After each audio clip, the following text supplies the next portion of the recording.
from startup to the biggest 12,000, 15,000 employers, are between 80 and 95, 98% Tamil working human capital. That is because we have created such an extraordinary pool of talent. As someone who has a vested interest, obviously in terms of having a large business opportunity, business present here, but also looking to welcome more businesses here to make it more attractive for talent to come here, what would be your word, sir? Well, I think that we are changing faster than we are advertising we're changing. Right? Though I gave you all the market statistics and all that. If you go below the white collar, below the startup, you will see the true culture, which is that we have people of every aspect of every part of this country here. And there was this whole language debate. Some reporter told me, I want you to understand that the use of Hindi is spreading all over Tamil Nadu. So I said, good. I mean, I have never said that we shouldn't use Hindi. I say, I cannot make it a compulsory subject in the school because I can barely manage doing well what I do now. A very good morning, afternoon or evening, wherever you are and wherever you're watching from, to another episode of the Bulletproof Business Podcast, where we have a chance to interact with the leaders, the movers and shakers in the world of business today. The Bulletproof Business Podcast is brought to you by Zolvit. For those of you who are unfamiliar with Zolvit or the podcast, Zolvit is a company which is trying to democratize legal tax and compliance for millions of small business owners in India. Our quest is to give you mentoring and guidance as part of this podcast from some of the sharpest minds in the country. We have a very unusual guest in today's podcast. It's the Honorable Minister Palanivel Rajan. He is a Minister for Information Technology and Digital Services in the state of Tamil Nadu. He is a man who needs no introduction, but I'll make a very short one. After having studied engineering from the NIT Trichy, he completed his master's at the MIT Sloan School of Management. So here's a man who runs a state but has pedigreed education from some of the top institutions in the country and abroad. He also runs one of the most controversial and interesting states in India, and Zolvit, formerly Vakil Search, was started here and has grown here and now spread its wings across the country. So being a company which has benefited from the ecosystem in Tamil Nadu, so first of all, a very, very warm welcome to you to the Bulletproof Business Podcast, and congratulations on all your achievements. In the discussion today, our audience is largely entrepreneurs, business owners and business leaders who are obviously scanning the landscape very closely and looking at opportunities to invest and grow their businesses. A lot of them are interestingly in the digital services space. So they are businesses in the software-enabled services, SaaS, digital services. So for this podcast, we did something a little different. We actually asked viewers and customers to reach out and send us questions, and we were flooded with questions. Wow. So there is Tamil Nadu is one of our large markets, but in terms of sheer quantitative volume, Bangalore, Bombay and Delhi are slightly larger. So we got questions from all over the country. So the first question which we had was that Tamil Nadu seems like a very exciting place in terms of the job market, in terms of the companies which are being created and built. But for someone from the outside, and when I say outside, it's linguistically outside the state, it seems a little unwelcoming. They don't feel that they're as welcome here as potentially in some of the other startup hubs of the country. So what would be your thought process or response to that? Well, first, thank you for inviting me and for gathering all these questions and for setting up your company here. I think one of Tamil Nadu's great strengths is that there are a lot of MSMEs as a proportion of our total economy, and I've always felt around the world that a healthy democracy requires a lot of the middle class, the middle-sized enterprises. Otherwise, you end up with a stratified society. So this is one of Tamil Nadu's strengths, and we're very happy you started here. I think particularly in the tech space and in the startup space, Tamil Nadu is in a unique situation primarily on one reason. If you look at any of the other major hubs in the country, you take Bangalore, you take Hyderabad, you take Noida, whatever, greater capital region, maybe some parts of Maharashtra. Most of them are actually driven by a big kind of diverse pool of human talent. So even if you take Bangalore, some would consider kind of probably the biggest startup ecosystem, at least funding-wise. in India. No more than 30-35% of the workforce is actually local. It's actually Kannadiga. And it has always been a bit of a cosmopolitan city, but I think after the, kind of 2000-2005 frame, when they really pushed into it, they have attracted a lot of people from outside, including, in my estimation, based on COVID passes across borders and all, maybe 15, 20%, 25% Tamil, workforce. Tamil Nadu is very unique that way, that even in the biggest city in the northernmost end of Tamil Nadu, which is Chennai, most IT companies, from startup to the biggest, 12,000, 15,000 employers, are between 80 and 95, 98% Tamil working capital, human capital, right? And that is because we have created such an extraordinary pool of talent that basically we are not even able to employ all of them ourselves. Right? We are a net exporter of capital. There are other examples I'll come to in a minute. Sure. But in Tamil Nadu particularly, just to put it on scale, right, we're under 6% of the population, maybe 9 to 10% of the GDP of the country.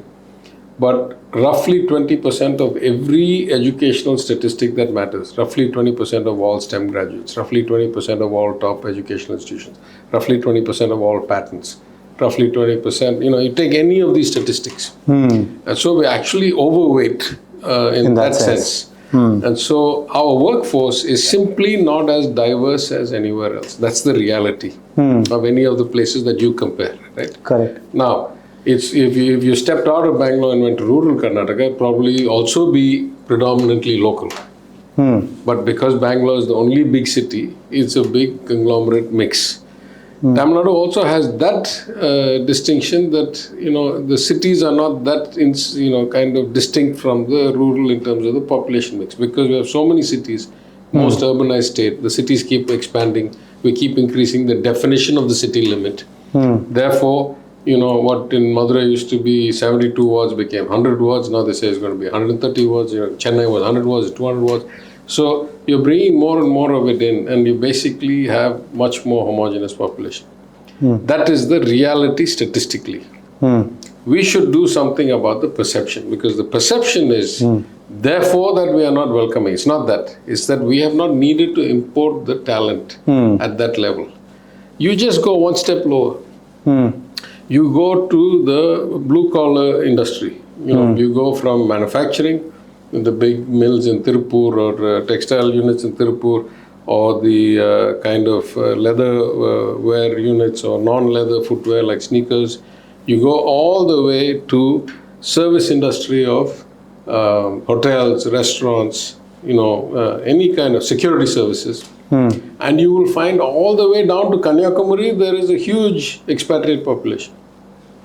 Expatriate within the country. Yeah. There's from Northeast, there's from Bihar, there's from UP, there's from West Bengal, there's anywhere. So actually, what you have here is a society, because it's educationally skewed towards much greater outcomes. Roughly 50% of our children go to college, which is like double the national average.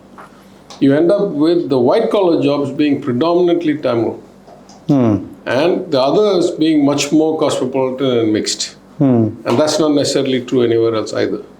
Having said that, when this was first raised to me by the GCC committee of NASCOM, I said that we would try, and we're trying, to make it a more hospitable place openly. Because as you know, the Tamil culture has always been with a global mindset, right? We have seafarers going back 1,000 years at least.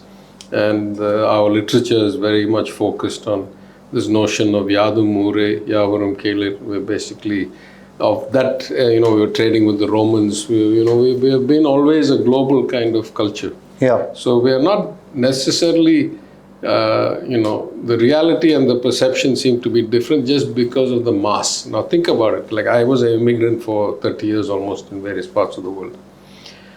If you go to a place where 85-90% of the people speak a language and you don't understand that language, then you're going to feel a bit out of place, right? Now, because most of us are very fluent in English and because the work happens in English, your work is going to be okay. Correct. But the social aspects of it, like, the conversation at the cafeteria, or, our culture has a lot of art in it and a lot of movies and a lot of the memes and all that is local. Yeah.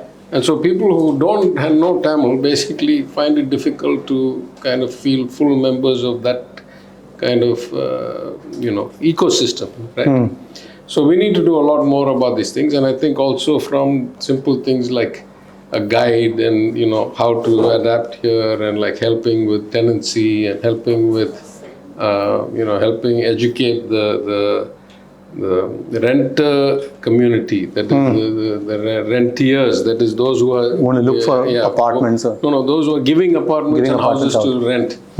We need to help get them to be more hospitable and so forth. There's a long answer, but basically it's a gravity situation, meaning you have too many of one type of people, which is not true in any of the other startup centers, right? Now, this is the natural outcome. I'm not saying we designed it this way. And hence it should be that way. Yeah. But there's also the flip side, which is that, as you know, some of the most innovative ideas come when you have a lot of diversity of thinking. Interest also. Just as we say for social justice, we want equitable access and we want everybody to be involved and universal education and, as many people go to college. We also want to encourage many different ways of thinking, and you're shaped by your upbringing, right? So people who grew up here will have a different way of thinking. People who grew up somewhere else will have a different way of thinking. All the big kind of innovation hotspots of the world, like the United States, have a lot of immigrants. Yeah. Right? So if you go below the white collar, below the startup, you will see the true culture, which is that we have people of every aspect of every part of this country here. In fact, at one point, when there was this whole language debate, somebody, some reporter told me, I want you to understand that the use of Hindi is spreading all over Tamil Nadu. So I said, good. I have never said that we shouldn't use Hindi. I say, I cannot make it a compulsory subject in the school because I can barely manage doing well what I do now. And the cost of adding a third language is going to be, there's a whole technical pedagogy debate. But if people happen to use Hindi, why am I against it? I have nothing against any language. And the fact that if what he said is true, that there's greater use of Hindi all around the state, it must be because the labor pool is divergent. It is not homogeneous. Yeah. It's diverse. Right? Therefore, the culture is not inherently negative to outsiders. The market forces drive a lot of these things. No, fair enough. So I think that's very true. I don't think that the unwelcoming nature is because of hostility, as much as it is because of a feeling that there is an existing culture which I have to break into. Correct. Right? And that is where, and my question to you is, having studied at MIT and having observed also the rise of the super cities in India, which today would be to some extent Bangalore, Bombay and Delhi. And Chennai is there, but it's slightly behind in terms of both population, GDP, and so on and so forth. These cities are being driven by vast immigration of different people across talent pools. Right? You have people who are STEM experts, and all the way to people bankers, who are the blue collar, domestic work. And so all work is meaningful, but there's a spectrum, and across spectrum, there are people coming in from all over the country and building the talent pool there. And that makes anybody new who wants to look at Bombay or the National Capital Region or Bangalore, they would definitely give it maybe a 0.5 percentage point higher than they would give at Chennai. As a result of which the funding, etc. of these cities is significantly higher. So as someone who has a vested interest, obviously in terms of having a large business opportunity, business present here, but also looking to welcome more businesses here to make it more attractive for talent to come here, what would be your word, sir? Well, I think that we are changing faster than we are advertising we're changing, right? Though I gave you all the market statistics and all that. The reality is, if you look at just the last 5 or 10 years, from entrepreneurs in the restaurant space to the kind of social, nightlife space to, of course, to different startups. One of the biggest startups here and that started in Chennai, now based in the Bay Area, is a voice-based AI company called Unifo. Both the founders are not Tamil, right? They happen to like IIT Madras Research Park, and that's where they started. So it's happening. We have historically not been that focused on marketing ourselves or marketing the changing society. I was quite surprised to see in the airport yesterday as I flew back from Madurai, starting to see signs of advertisements by Chennai of its nightlife and its kind of social opportunities and stuff. But I think you're right. I think both from a conscious thought about becoming more cosmopolitan to marketing much better what we already have. There's a wide spectrum of things that we could do and we should do, at different levels. There's the city corporations themselves should do a lot of things, and the state should do some things. I'm just going to put it to you, sir, that maybe no one needs to do it, right? So once the people start coming in, so I studied at a college, National Law School, where there were students from all over the country. It was in Bangalore, it is in Bangalore, but no one had to actually drive the vibe, is what basically we're getting at. We're talking about a vibe which is being created, right? Yes so the and vibe, no, right? Yes and no. If it was going to happen organically, then you still wouldn't be able to have this conversation with me. You won't say, why is Chennai not quite perceived the same way Bombay is? Yeah, I'm saying through interaction, through kind of, trade associations, for example, and like NASCOM was a way for me to get feedback saying that in the tech space, you need to be doing more things to make non-Tamils more welcome in Tamil Nadu. So I think things like that, there's a role. But you're right, at some point, this cannot be planned and executed. It becomes self-sustaining. It becomes an ecosystem, a culture, and it keeps, kind of perpetuating itself. Yeah, right? Yeah. So what is a filter eventually becomes a ladder, right? So if you filter out people, or at least if people filter themselves out, based on the perception that, okay, this place requires people of a certain type, in this case, linguistic filter. That in a way becomes a ladder for people. So people who have the advantage of that filter applying to them can take steps forward.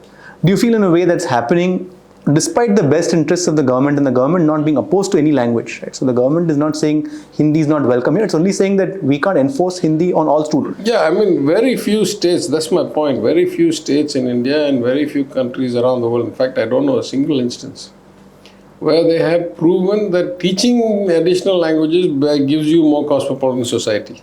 Right? These are two completely unrelated topics. I just wanted to bring up the topic on the other side to say that, in fact, there is a very open culture all the way from hotels and restaurants to construction work, to farm work, to manufacturing work. There is a lot of diversity in our workforce. Right? We have millions. My best guess is we have millions of migrant workers here at any given time. I say that based again on our experiences in COVID, because we had run so many trains to so many people, to so many places to get so many people home. So there's a lot of people here, right? In fact, large parts of our economy would not function well without this volume of a workforce, right? But language is not the only issue. Language happens to be the visible kind of audible evidence of homogeneity. So the issue is not language. The issue is all people of one type. And again, because we're creating this talent pool, we have this outcome in the tech and startup and in the highly professional services area. Whereas if you go to other places, that's not true. But that's disproportionate in the way that our system has turned out. Because if you're 3x or 4x your population mass in terms of engineering graduates and IT graduates, then clearly your market is going to be flooded with your people. Right? True. So I think that's some of the things we need to think about, and we need to take conscious steps. Of course, there are islands of more cosmopolitan, like all incubators, all startup areas. To some extent, Coimbatore. Yeah, Coimbatore, for its location, is quite cosmopolitan, but partly it benefits from the fact that a lot of people from Kerala, because I'll give you the other extreme. The other extreme is a place like Kerala where the human development is fantastically good. But the business environment is so far behind the human development that they are at risk of a huge kind of aging problem. I was there to give a lecture recently. And one of the questions was that Kerala is a state of old people. All the young people are migrating for jobs. at every level. Again, I'm saying from nursing and hotel management to CEOs and lawyers and accountants. When I say level, I mean skill and economic level. I'm not saying that any work is different than any. But I'm saying, so there's like a whole generation that seems to be disappearing. And there's a worry that is becoming a state of old people, right? Yeah. Now, Tamil Nadu, at least we have enough of a business environment that we are keeping a lot of vibrancy in our kind of ecosystem. But we are also a source of human capital, and this is a conscious decision the Chief Minister has made, that we want to be the best source of human capital for the world, not just for India. And so you find Tamils in positions of really, great leadership and progress all around the world. If you look at the Tamil diaspora, weighted average Tamil diaspora compared to, let's say, the weighted average Indian diaspora is doing very well. So that is the upside of human capital and the scale that we have. But it's a very complicated issue, as you point out. Language is only the manifestation of it. It is all these other forces and the scale. Fair enough. So I think the question I would ask you next is, you mentioned that the state is going to do a lot more, right, to draw in this talent. You want to shed some light on some of those things that it's already doing and it plans to do?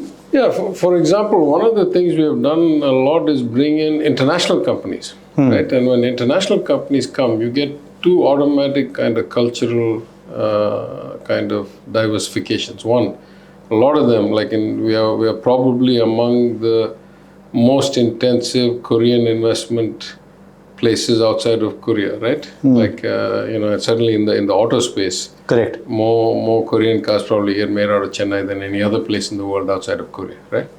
So when you bring in these companies, the culture that they bring and the expats and the communities they bring start to again make it more cosmopolitan. Then they bring OEMs and they bring in kind of people associated with that. Also, because they are international companies that have a disparate workforce, that have a diverse workforce of non-Koreans and certainly non-Tamilian Indians.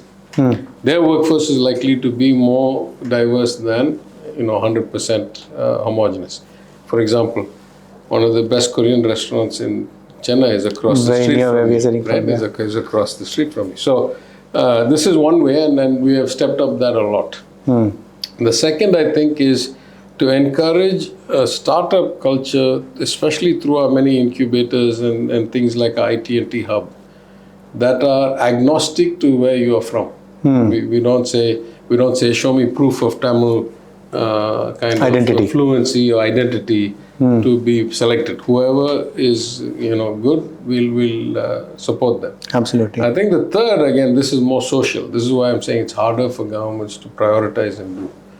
But I think we need to do a lot more of marketing and welcoming of people of different backgrounds into the ecosystem consciously. This is not a high priority normally in an electoral democracy. This is not a high priority normally. Understandably. So that's why I'm saying it is something that we need to do, but we'll probably end up doing step by step relative to the many other priorities of the government. No, as an Indian community, right, let's take a step back from state lines now for a moment and let's look at what's happening with the tariffs. And the same tariffs for inexplicable reasons, or we all know the reasons, not applied to our neighbor to the north. And it tells us something, that as we are sort of fighting battles within, as a nation, to the world at large, are we getting weakened? And as someone who studied politics, business, and industry for so long, what are your feelings about the state of I'll get very specific here. Why is America able to tariff us at 50% and not tariff China at anywhere near the same rate? It's 60% or 40% lower, despite them buying more Russian oil. The purported reason is the purchase of Russian oil. But clearly it's because they can get away with doing that to us and use it as a bullying tactic to get us to the table, but they can't do that to China. Now, as community building businesses in India, trying to grow the nation passionately with patriotic fervor, the only sign that we can take away is that we are not strong enough yet, and that we have a lot of strength building to do as a nation. And some would argue we are too caught up in our own internal, it's like, fish in a pond circling around without knowing that there's a cat outside looking to eat them. Right? So is there something you see that we need to do different as a nation and then as a state to be more resilient in the face of this kind of bullying? I actually will turn your question upside down on its head. I will say that there have been only a couple of instances in my understanding of Indian history when politics has trumped policy or progress or nation building. And that is once when the Congress had supermajority in the 60s, maybe 70s, and once when the BJP has had relatively supermajority. At both these points, the notion of political advantage and political priorities has trumped the national kind of progress in the way that we should think of progress. Competition with America, fighting back against tariff and all secondary, tertiary, because people come and go in America also. But the quality of life of our citizens, the average education, the average income, the average access to electricity, the average access to water, etc., these should be independent of political party. Agreed. And so if you look at it from that perspective, I would say that in fact, we have not been doing such a good job. In the third or fourth time I'll be saying it if I say it now, that in a competitive world, forget the tariffs, forget the era of starting January 2025. Let's take the last 5 or 10 years, particularly after the global financial crisis, and particularly the last 3-4 years, as most global corporates have figured out that China is going to be a huge threat. That all the intellectual property they took there to build cheap things has now turned upside down on them, and now they're basically behind. Correct. So the urge to diversify from China, particularly from the day of COVID, let's say, has been immense. And I have been saying all along that what we should be doing is having a special joint committee of union plus state kind of ministers, for lack of a better representative, to market India to the world collectively, right? Because the union government only does foreign relations and policy and trade policy. It doesn't, the land is, what are the ingredients of building successful businesses? Land, labor, kind of registration, commercial, tax, whatever. All these are state subjects. Absolutely. So actually, if union government and the state governments work much closer together and said, okay, here's a specialist place for technology, here's a specialist place for, or 5 places, you don't have to pick one, you don't have to pick 8 winners, for textiles, for, food processing, for automobiles, for whatever, and let's go and do this together, we could have made much more traction. So I don't want to turn this into a political discussion, but my big worry has been all along for the last few years that I say the same as you, but I say it differently. I say that we should be working much more cohesively together, irrespective. In this particular instance, of course, the tariffs are irrational and they are almost bullying, because you try to do it to somebody who you think can't fight back, and you don't do it to somebody who can fight back. So it's not a normal policy. But broadly, the notion of India's position, see, India is in a very, very, very good position compared to any historical point. Why do you say that? At the core of it, 20 to 25% of the potential workforce of the world for the next generation is going to be of Indian origin. Just think about the math. Right now, we're about 1/6 of the world's population. We are still a young country, still producing a lot of young people, and there are not that many old people. Most places, even the bulk of, China is an aging country. Most of the developed countries are aging rapidly, like Western Europe, like Japan. So whether you like it or not, the more the world integrates, the more human capital is going to be the currency, the actual strength. And in that, we are going to be super strong for the next 20 years. So if we did 2 or 3 things really well, one, do for the rest, particularly the Hindi belt, what has been done in the South, which is universalize access to elementary education first, then secondary, then higher secondary, which is girl, boy, Muslim, Hindu, Dalit, upper caste, everybody should be in school. A lot of places that's not happening. That needs to be fixed first. Once you have that, The states and the union should work together to figure out how we go and market ourselves and when you do trade deals and when you do free trade agreements, the immediate consequences should be in execution of transactions at the state level. That's where they happen, right? If we do those two things and then we have a kind of visionary approach to bring in, take out or rotate. These are the three ways you can do human capital leverage. You either bring the work here because you keep the people here, or many places without human beings coming, they cannot sustain. Take places like Australia, where the Indian population has now become almost like 1 million Indians. 20 years ago, that number was probably 50,000. Right? It's just like, forget 10 years ago, it was probably 200,000. Right? Or you find a way to rotate people in and out. That is, you send them, train them to that level, get them educated, bring them back, and there's a huge virtue to that because you're bringing world-class engineering or medicine or whatever it is, or construction design or ideas of chip design back into the country. So these are the areas where you can leverage this great strength, and we need to work much more closely together to do that. So one of the questions which came very interestingly was that we have fabulous industrial policy in India, but that gets stymied by a lot of obstructions created by the bureaucracy on the ground.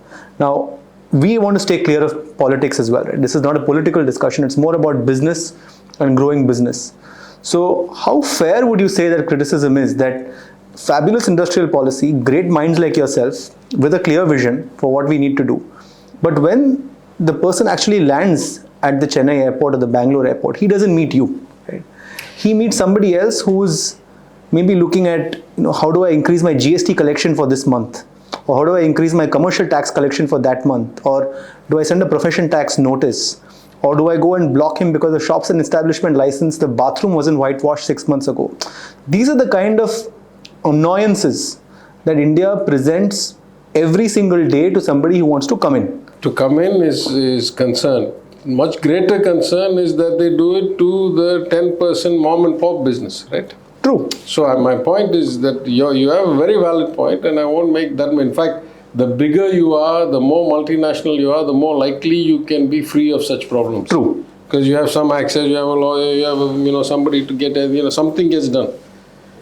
It is a curse on the system, actually.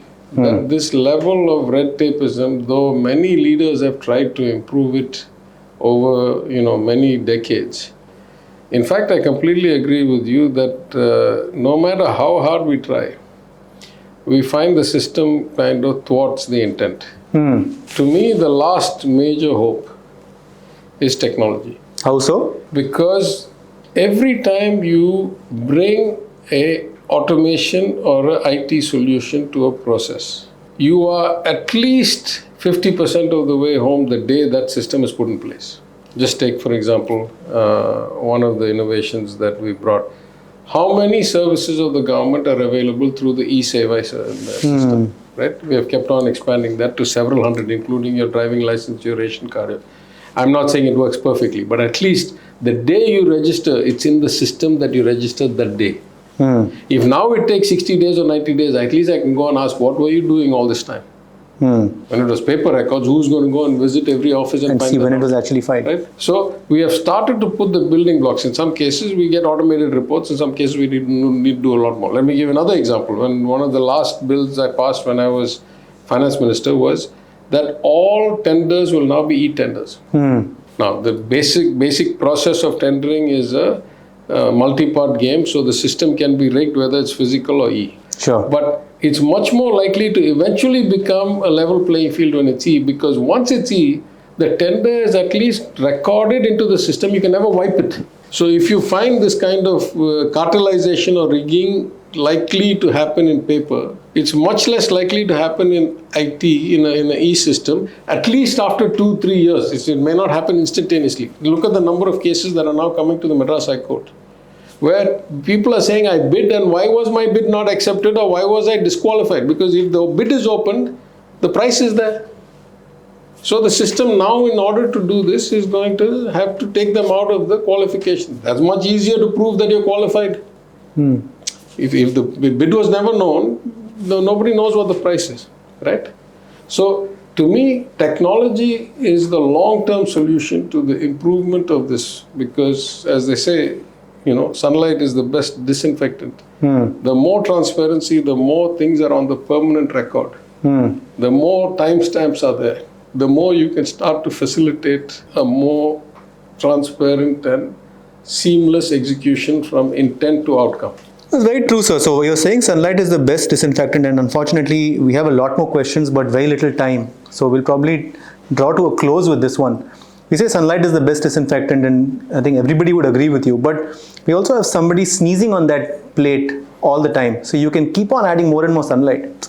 But if somebody is constantly sneezing on the plate, then you're not doing much. Of course, it's better than there being no sunlight. But really, as somebody who is in power, people look up to you to make a difference. What and technology, we agree, is going to be a differentiator. It's making an impact in a small or big way. If India is to be the world leader, not number 2 or number 3 to China and US, but the leader of the world, what needs to be done? And we'll probably stop here, but for our viewers today, please send in all your questions in the comments, and we'll try to get some more of Sir's time and get a follow-on discussion as well. But we'll stop here, sir, with this question. What does India need to do to be the leader of the world? Well, let me just go back for 30 seconds to the old point, right? I'm saying that this bureaucracy problem, this government inefficiency problem, at best and at worst, government malfeasance problem, is not unique to Tamil Nadu or India. It is a global problem. It's just a question of scale. Sure. And so all over the world, in some sense, governments are finding themselves not up to the job of the true promise of democracy. If you define that true promise of democracy, of having a cohesive society without too much highs and lows and with a relatively good quality of life for everybody, that a lot of governments around the world are failing. It's not unique to us, right?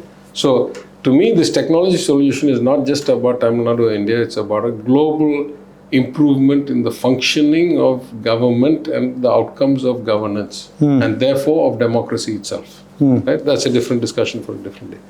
For India, I keep going back to the fact that it is human capital.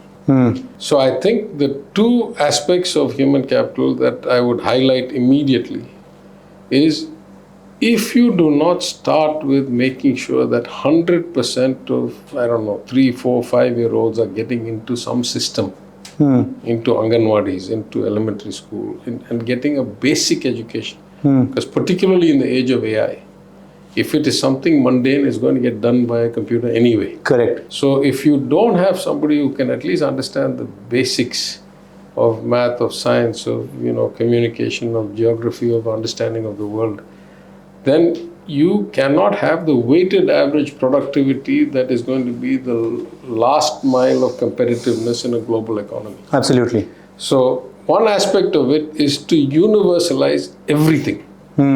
And that I just tell you, take Gujarat for example, just to show you how easy it is to say and how hard it is to do.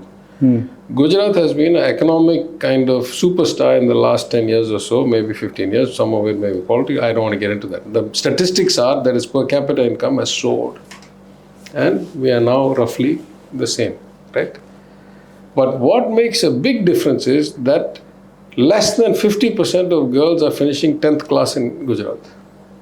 Here it's like 95% or 90%. Now when you say that, when you look at the Government of India statistics that say that 43% of all women working in the manufacturing sector are working in Tamil Nadu, because the textile industry, because the leather and non-leather industry, because the electronics component industry, all is here. Many of those are employing thousands or tens of thousands of women. Yeah. At least we had them all at the high school level, so they knew how to go and run the machine and how to do the quality test and how to fill out the sheet and do all these things. If they were not, I wouldn't have been able to get this done, right? So in that sense, I'm saying getting everybody into the basic level of education is going to be core for this country's outcome, independent of this state or that state and all that. Absolutely. The second, I think, is the more we find ways to do integration into the global, and I don't mean American, I mean sometimes bilateral, sometimes multilateral, sometimes regional. The more we find ways to integrate into these kinds of mutually beneficial arrangements, We are a capital short country. We need a lot of investment. We are a human capital in excess country. Yeah. And we need to find places and ways to get these people employed, as I said, either bring, take, or rotate. Then we are going to see much better rates of growth, right? And so really there's almost like a barbell approach. If you take states like Tamil Nadu, Kerala, Karnataka, to some extent, even let's say Gujarat, other relatively well-educated states, Northeast, we have done a decent job in many places of 100% inclusion or close to 100% inclusion. We need to now be kind of the globalization optimal. And then if we take a lot of the other parts of India, they need to do much more about universalization and democratization. These two, I think, you'll have to get everybody up, and then you'll have to move the high bar higher and higher. And these are basically the two ways I think India can do much better in the next 20 years, right? Sure. Like I said, we had almost 400 questions. We have asked you 6. Okay. But based on this, I'm sure there'll be a lot more that come. Yeah. And would love to take your time again. So for those of you who have not yet followed, liked and subscribed, please do so. Please pour out your questions as you already have in the comments. We will try to get them to Palanivel sir and ask him these questions again if his time and schedule permits. But sir, today, thank you so much for your time. It was a fabulous discussion. It shed a lot of light, hopefully made a small dent in people's thoughts and perceptions as well. And much, much more to come. Congratulations and all the best, sir. Thanks.